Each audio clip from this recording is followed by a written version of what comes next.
मो ना हूँ श्री कुशिया माछी आज देखु सारा ओडिशा रे आज आमर पीसीसी सभापति भक्तचरण दास महोदय तरफ आज भारतीय जातीय कांग्रेस तरफ जो छात्री आम सौम्याश्री छात्री आत्महत्या सकाशे भारत बंद आम ओडिशा बंद पालन करा जायछि।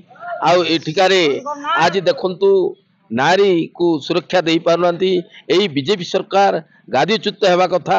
आज मोहन सरकार आज मानि नेबा कथा।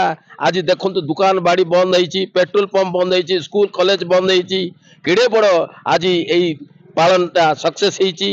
आज जो कार्यक्रम करा जायछि बंद पालन आगामी दिन रे जदि एही छात्री को न्याय न मिले आगामी दिन रे भारतीय जातीय कांग्रेस तरफ घोर आंदोलन करा जिवो, रास्ता रोक करा जिवो।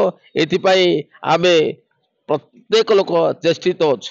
आज देखंतु सारा ओडिशा रे भक्तचरण दास को नेतृत्व रे माननीय पीसीसी सभापति को नेतृत्व रे जो बालेश्वर फकीरमोहन महाविद्यालय अध्ययनरत छात्री भौणी सौम्याश्री विशी को आत्महत्या को विरोध करी आज ये बंद पालन करा जाउछि।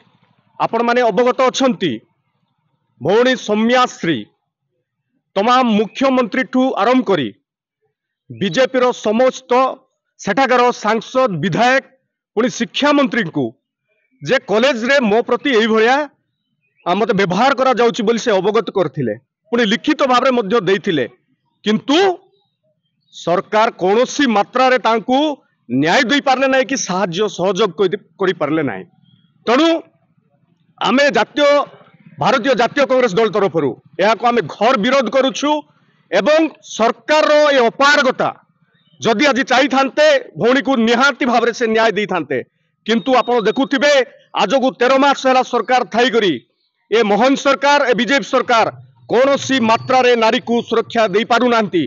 तेणु आमे दाबी करुछु ए जो क्षेत्र रे से माने अवहेला करिसंती माननीय मुख्यमंत्री तुरंत ताको पदर इस्तीफा दियंतु एवं जी अछंती शिक्षा मंत्री सूर्यवंशी सूरज से मध्य ताकर इस्तीफा दियंतु। एवं आपण देखुथिबे जे सारा ओडिसा रे 2-3 दिन हैला भौणीकर मृत्यु परे सेटाकर सांसद प्रताप षडंगी जो भली भाव रे मीडिया रास करी देखाया मानी मंत जो भलिया बयानबाजी करूछंती से निवृत्त रुहंतु। से मध्य तांकू जणाइथिले से जदि चाहि थांते से लोकल एमपी भाव रे निश्चित भाव रे से भौणीर आज मृत्यु हेई न थांता, से आत्महत्या करि न थांते। तेणु आमे भारतीय जातीय कांग्रेस दल तरफ आमे ए सरकार को सूचाई दउछु आगामी दिन रे एभलिया घटना घटांतु नाही। जदि मां भौणी को सुरक्षा दे पारबे नाही, नारी को सुरक्षा दे पारबे नाही, दया कर आपण गादी छाड़ंतु, नचेत आगामी दिन रे भयंकर रूप नेबो सारा ओडिसा रे आपण संभाली पारबे नाही।